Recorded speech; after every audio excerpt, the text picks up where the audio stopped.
Assalamualaikum warahmatullahi wabarakatuh.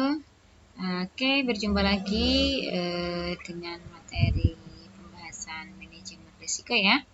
Baik teman-teman semuanya, kali ini kita akan membahas terkait dengan manajemen risiko hukum, terkait dengan teori identifikasi dan pengukuran risiko. Apa itu risiko hukum? Gitu ya. Risiko hukum itu adalah risiko yang timbul akibat adanya tuntutan atau kelemahan aspek yuridis. Nah, risiko ini jadi timbul antara lain karena yang pertama adanya ketiadaan peraturan perundang-undangan yang mendukung kelemahan perikatan. Seperti misalnya tidak dipenuhinya syarat sanya kontrak atau perikatan agunan yang tidak sempurna. Ya, sehingga menimbulkan sebuah adanya litigasi atau tuntutan seperti itu. Nah, itu yang menyebabkan tuntutan. Jadi tahap pertama pada manajemen risiko hukum adalah tahap identifikasi, gitu ya.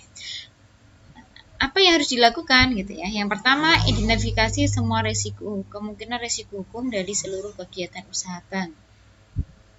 Jadi, risiko hukum ini inheren melekat kepada seluruh kegiatan bank, baik operasional, pembiayaan, IT, dan lain sebagainya. Itu melekat. Kemudian, mengidentifikasi penyebab potensial dari risiko hukum tersebut. Kemudian kita lihat, nah indikatornya di mana? Yang pertama, adanya kelemahan aspek yuridis. Itu bisa menyebabkan terjadinya risiko hukum. Kemudian yang kedua adanya kelemahan perjanjian. Yang ketiga adalah ketiadaan undang-undang dan keempat adalah proses litigasi. Nah, setelah mengidentifikasi semua kemungkinan risiko hukum, nah seperti dengan indikator kelemahan aspek yuridisnya ada atau tidak, kelemahan perjanjiannya ada atau tidak, ketiadaan undang-undang bagaimana, proses litigasi seperti apa. Nah, selanjutnya adalah mencatat dan menata usahakan setiap kejadian risiko hukum tersebut, termasuk jumlah potensi kerugian dalam suatu administrasi data. Nah, jadi resiko yang terjadi itu harus kita catat gitu ya, termasuk dengan potensi kerugian. Sehingga nanti ke depan gitu ya, ke depan kita bisa meminimalisir terjadinya risiko hukum terjadi. Nah, hal ini dilakukan dalam rangka apa sih gitu ya? Nah, dalam rangka memastikan penerapan yang pertama adalah legal governance. Legal governance itu apa? Nah, legal governance itu adalah suatu tata kelola untuk membentuk, mengeksekusi, dan interpretasikan semua peraturan undang-undangan dan peraturan internal sesuai perjanjian yang digunakan. Legal governance jadi tata kelola gitu ya. Tata kelola yang sesuai peraturan perundang-undangan. Yang kedua ada dengan legal konsistensi pada setiap usahanya. Jadi legal konsistensi itu apa? Jadi keselarasan gitu ya, keselarasan antara kegiatan atau aktivitas usaha yang dilakukan dengan ketentuan. Jadi tidak menimbulkan sebuah ambiguitas di dalam sebuah perjanjian. Jadi selaras gitu ya, sesuai gitu ya antara kegiatan dan aktivitas usaha dengan perjanjian. Yang ketiga adalah legal completeness. Legal completeness ini artinya adalah semua kegiatan yang bersifat nasional, internasional itu peraturannya gitu ya, dipastikan bisa diimplementasikan gitu ya, bisa diimplementasikan oleh operasional bank. Dan kemudian peraturan-peraturan nasional dan internasional itu dituangkan dalam ketentuan internal bank. Yang keempat adalah legal watch.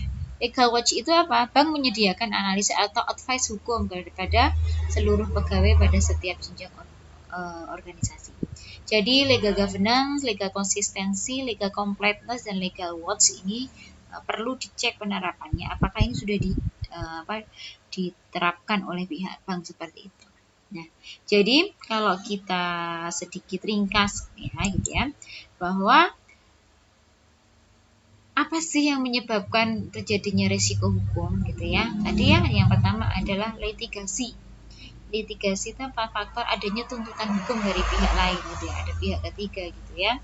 Karena misalkan satu kelemahan aspek yuridis dan kelemahan perikatan ya, kelemahan aspek yuridis, kelemahan perikatan, yang ketiga adalah ketiadaan perundang-undangan.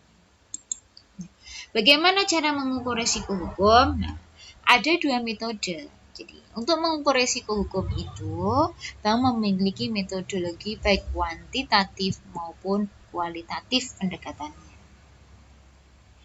Kemudian yang kedua, di dalam mengukur risiko hukum, bank itu bisa menggunakan indikator atau parameter berupa potensi kerugian akibat tuntutan litigasi, pelambatalan perjanjian yang disebabkan oleh kelembatan perikatan, kemudian adanya peraturan perubahan undang-undang yang menyebabkan produk bank tidak sesuai dengan ketentuan yang ada. Misalkan tiba-tiba ada produk baru gitu ya, tapi undang-undangnya belum ada, itu juga bisa. Nah, yang ketiga adalah jadi semua risiko inherent ini sebenarnya sudah ada di peraturan OJK ya. Kalau yang terbaru itu, kalau dulu BI itu kan nomor ini ya, kalau OJK itu SEOJK nomor 10 terkait kesehatan bank terkait dengan profil risiko. Nomor 10 tahun kalau nggak salah 2014. Nah, nanti coba kita cek ulang ya 2014 atau 2017. Nah di sini ya, jadi pengukuran berdasarkan bisa diukur gitu ya dengan menggunakan indikator atau parameter yang sudah diterapkan di SEOJK. Yang pertama adalah dari aspek tuntutan litigasi ya. Yang kedua dari kelemahan perikatan gitu ya. Dan yang ketiga adanya perubahan peraturan undang-undang. Baik. Kita bahas satu-satu. Yang pertama adalah indikator atau parameter faktor litigasi. Nah, ini ada metode kuantitatif, ada kualitatif. Nah, di mana kuantitatifnya? Yang pertama, kuantitatif. Di sini besarnya nominal gugatan yang diajukan atau estimasi kerugian yang mungkin dialami oleh bank akibat dari gugatan tersebut dibandingkan dengan pemerintah. Jadi misalkan ada pihak ketiga nih, contoh kasus Bank X ya, Bank X itu kan ada tuh dulu kasus ya, suatu bank gitu ya yang kena tuntutan dari nasabah karena adanya salah pencairan giro gitu ya, gironya jadi itu agak lama juga dulu kasusnya itu, jadi pencairan giro tapi namanya tidak sesuai, akhirnya si nasabah menggugat bank gitu ya, kemudian digugat, kemudian bank nasabah minta ganti rugi sekitar 5 miliar seperti itu. Nah, itu besarnya nominal gugatan. Contoh seperti itu, 5 miliar itu adalah salah satu contoh besarnya nominal gugatan. Nah, jadi ini adalah metode kuantitatif. Di berapa jumlah besaran nominal gugatan akibat dari tuntutan litigasi tersebut. Itu contoh kuantitatif. Kemudian yang kedua juga kuantitatif nih. Besarnya kerugian yang dialami oleh bank yang disebabkan oleh putusan dari pengadilan yang telah memiliki kekuatan hukum tetap dibandingkan dengan modal bank. Nah, jadi ini kalau ini sudah putusan pengadilan. Kalau yang tadi itu permintaan ajuan ganti ruginya berapa, kalau ini sudah ditetapkan pengadilan gitu ya. Oh, pengadilan misalkan setelah misalkan tadi kan 5 miliar misalkan, ini misalkan ya. Ternyata yang diputuskan pengadilan, bank harus cukup mengganti 3 miliar, yaitu kerugian yang dialami oleh bank yang disebabkan oleh putusan pengadilan. Yang ketiga, parameter yang ketiga adalah dasar dari gugatan yang terjadi dari pihak yang tergugat atau menggugat bank dalam suatu gugatan. Nah, ini gugatannya apa sih? Ini kualitatif. Seperti itu ya. Kemudian yang keempat, kemungkinan timbulnya gugatan serupa karena adanya standar perjanjian yang sama dan estimasi total kerugian yang dibandingkan dengan modal. Jadi misalkan di sisi lain misalkan ada sebuah kasus misalkan kelemahan perjanjian gitu ya, perjanjian misalkan ada di kelemahan perjanjian saat misalkan SP3 pembiayaan gitu ya. Nah, ternyata itu perjanjiannya itu sudah ke banyak orang gitu ya, sudah ke banyak orang. Oke, yang kedua adalah faktor kelemahan perikatan. Jadi, pertama sama ya, ini metode kuanti-kuali juga. Yang pertama, tidak terpenuhinya syarat-sahnya perjanjian. Nah, syarat-sahnya ternyata tidak terpenuhi, ada pasal yang tidak dilanggar gitu ya. Kemudian yang kedua, terdapat kelemahan klausul perjanjian atau tidak terpenuhinya persyaratan yang telah disepakati. Yang ketiga adalah pemahaman para pihak terkait perjanjian, terutama terkait risiko, itu istilahnya karena menggunakan istilah hukum, jadi susah dipahami oleh nasabah masyarakat umum. Bahasanya karena bahasa hukum kan biasanya pasal 1, pasal 2, pasal 3, kadang ada masyarakat yang tidak memahami tentang bahasa perjanjian. Yang keempat, tidak dapat dilaksanakannya suatu perjanjian baik seluruh maupun sebagian. Kelima, keberadaan dokumen pendukung terkait perjanjian yang dilakukan bank dengan pihak ketiga. Keenam, pemutakhiran dan pengkajian ulang dari penggunaan standar perjanjian oleh bank atau pihak independen. Ketujuh, penggunaan pilihan hukum Indonesia atas perjanjian yang diadakan oleh bank dan penggunaan forum penyelesaian sengketa. Jadi apa itu kelemahan perikatan? Kelemahan perikatan itu dilakukan bank merupakan sumber permasalahan atau sengketa di kemudian hari yang bisa menimbulkan biaya itu ya atau potensi hukum bagi bank. Kelemahan perikatan, misalnya perikatan di mana? Perikatan di perikatan agunan misalnya seperti itu ya. Nah, jadi agunannya perjanjiannya itu ternyata tidak kuat sehingga timbul nih terjadi sengketa di masa yang akan datang. Itu bisa terjadi. Nah, itu parameter atau indikatornya menggunakan ini.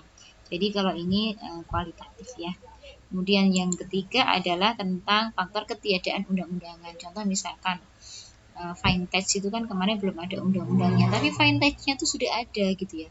Jadi antara implementasi yang ada di lapangan gitu, fintech yang sudah terjadi di lapangan, sudah beroperasinya, ternyata apa? Belum ada undang-undang yang mengatur tentang itu. Jadi kalau misalkan ada permasalahan gitu ya, nah ini kan bisa menyebabkan sebuah risiko hukum gitu ya, karena memang ketiadaan perundang-undangannya gitu ya, ketiadaan perundang-undangannya. Nah, contoh seperti itu. Nah, oke, kita lanjutkan. Parameter atau indikatornya yang pertama adalah ini kuantitatif ya. Jumlah dan nilai nominal dari total produk bank yang belum diatur oleh perundang-undangan dengan jelas. Dan produk tersebut cenderung memiliki kompleksitas yang tinggi dibandingkan modal yang tinggi. Yang kedua adalah penggunaan best practice atas sesuatu standar perjanjian yang biasa digunakan oleh bank, mengacu kepada perjanjian yang belum mutakhir walaupun ada perubahan best practice atau undang-undang. Jadi yang nomor 2 ini misalkan belum ada peraturan yang baru seperti kemarin kita COVID kan tiba-tiba peraturannya kan mau nggak mau kan harus ngikutin nih COVID gitu ya, karena banyak misalkan nasabah itu yang mengalami pembiayaan bermasalah.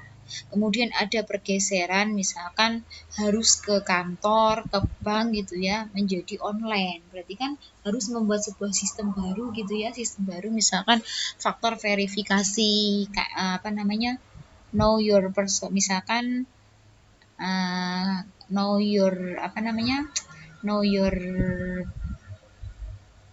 your customer ya, know your customernya itu kan jadi dari offline jadi online nih, perubahan sebuah sistem seperti itu ya. Misalkan verifikasi pengajuan pembiayaan, biasanya ini loh peraturannya seperti ini karena harus online ya pengajuannya dan sebagainya juga misalkan ada pergeseran. Nah, jadi misalkan seperti itu. Jadi penggunaan best practice tapi sudah ada, tetapi apa? Secara peraturan yang mengikat, yang terbaru, yang menyesuaikan dengan kondisi itu belum ada. Nah, itu berarti juga terjadi potensi risiko hukum. Nah, contoh kasusnya bagaimana? Nah, ini nanti ada contoh komposetnya ya, komposet risiko. Nah, ini ya peluang persentase. Jadi kalau sangat rendah itu manakala di bawah 1,25%. Kalau rendah 1,25 sampai 2,5, sedang 25 sampai 10, tinggi 20 sampai 20%, sangat tinggi itu lebih dari 20%. Kemudian kebijakan eksposur indikatornya misalkan bentuk risiko ini yang kuanti ya. Perkara pengadilan misalkan nominal 1M ada dasar eksposur indikator dari nilai aset, gugatan sekian, gagal eksekusi jaminan 5M. Nah, ini sekian, ini nominal kerugian yang timbul seperti itu ya. Kemudian penentuan risiko hukumnya bagaimana? Nah, ini ya. Nah, ini misalkan probabilitas risiko bank syariah. Ini bobot. Ini bobot. Jadi bobot itu masing-masing bank bisa berbeda ya gitu ya. Kemudian ini bobotnya, nah tinggal dikalikan exposure-nya. Jadi ini probability-nya atau bobotnya. Nah, ini tadi ya. Perkara pengadilan melawan pihak internal eksternal average. Gugatannya internal average-nya berapa, gagal eksekusi jaminan. Kendala hukumnya average-nya berapa dan lain sebagainya sampai sini. Kemudian ini probability-nya, ini LGE-nya. Kemudian ini exposure indikatornya tadi ya. Exposure indikator itu yang ini. Nah, ini mana ya tadi? Nah, ini exposure indikatornya ini ya.